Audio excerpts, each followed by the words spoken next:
এই মুহূর্তে যে বড় খবরের দিকে নজর রাখবো, প্রাথমিকের 32,000 যে চাকরি বাতিল মামলা চলছিল সেই মামলার শুনানি শেষ হয়েছে। রায়দান ইতিমধ্যে স্থগিত রাখা হয়েছে। প্রাথমিকের 32,000 চাকরি বাতিল মামলার শুনানি শেষ, রায়দান স্থগিত।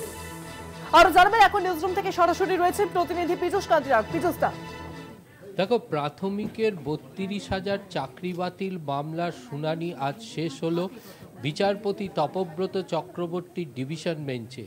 মূলত সেই একক বেঞ্চ বিচারপতি অভিজিৎ গাঙ্গুলির নির্দেশে এই 32,000-এর প্যানেল বাতিলের নির্দেশিকা জারি হয়েছিল। পরবর্তীকালে এই মামলা ডিভিশন বেঞ্চে আসে এবং ডিভিশন বেঞ্চ থেকে সুপ্রিম কোর্ট পর্যন্ত গড়ায়।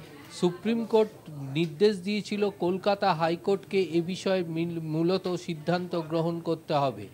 এই প্রাথমিকের চাকরি বাতিল মামলায় মূল বিষয় ছিল কিন্তু অ্যাপটিটিউড টেস্ট, অর্থাৎ এই অ্যাপটিটিউড টেস্টের মাধ্যমে যে নির্ধারণ করা হয়েছিল সঠিকভাবে অ্যাপটিটিউড টেস্ট হয়নি। দ্বিতীয়ত যে এস বসুরায় অ্যান্ড কোম্পানির ভূমিকা, তৃতীয়ত ওএমআর শিট পাওয়া যায়নি।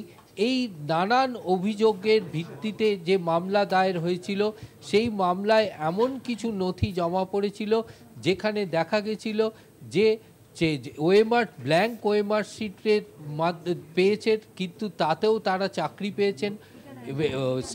র্যাঙ্ক জাম্প করে চাকরি দেওয়া হয়েছে এবং যারা একমাত্র কোনো পরীক্ষাতেই টেটে পাস করেননি তাদেরও চাকরি পেয়েছেন।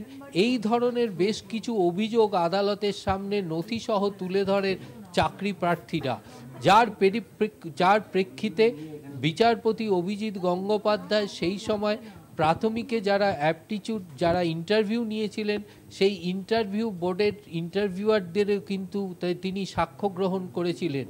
তার এই সাক্ষ্য গ্রহণের বিষয়টি এবং অ্যাপটিটিউড টেস্ট, এই সামগ্রিক বিষয়টিকেই চ্যালেঞ্জ জানিয়ে রাজ্যের পক্ষ থেকে ডিভিশন বেঞ্চে মামলা দায়ের করা হয়েছিল।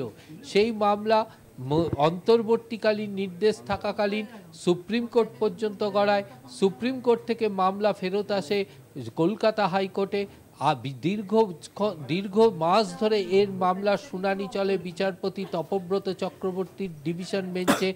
আজ এই মামলার চূড়ান্ত শুনানি শেষ হয়েছে এবং শুনানির পর বিচারপতি তপব্রত চক্রবর্তী ডিভিশন বেঞ্চ জানিয়ে দিয়েছে যে মামলার রায়দান স্থগিত রাখা হলো।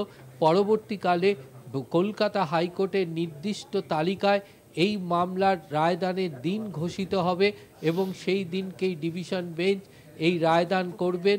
রায়দানের ওপর নির্ভর করবে প্রাথমিকের 32,000 চাকরির ভবিষ্যৎ।